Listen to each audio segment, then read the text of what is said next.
అందరికీ praise the lord. ఈరోజు దేవుడు మనతో మాట్లాడాలని ఇష్టపడే అంశము కన్నీరు. మనం ఈ వీడియో చూస్తే అక్కడ చాలా మంది పిల్లలు ఉన్నారు. వారికి ఆహారం పంచడానికి వచ్చారు. అయితే ఆ పిల్లలందరిలో ఒక పిల్లవాడు మాత్రం చాలా దుఃఖంతో కన్నీటితో కుమిలి కుమిలి ఏడుస్తున్నాడు, ఆకలికి తట్టుకోలేక. స్పాన్సర్ చేయడానికి వచ్చిన వారు అందరి పిల్లలకు ఆపి ఈ ఏడ్చుచున్న పిల్లవాడికి ముందు బ్రెడ్, కూల్ డ్రింక్ ఇచ్చారు. దీన్ని చూస్తే నాకు ఒకటి అనిపించింది, మనం కూడా మన అవసరతల కోసం ప్రార్థనలో దేవుణ్ణి ఆశ్రయిస్తాము.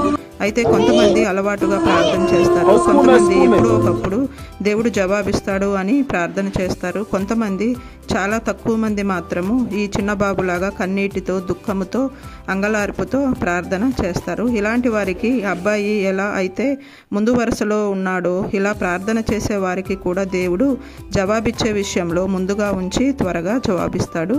ఇలాంటి వారిని మనం బైబిల్లో చూస్తే, హిజ్కియా మరణకరమైన రోగం కలిగినప్పుడు కన్నీరు విడిచి ప్రార్థన చేశాడు. దేవుడు కన్నీళ్లను చూచి వెంటనే జవాబు ఇచ్చాడు.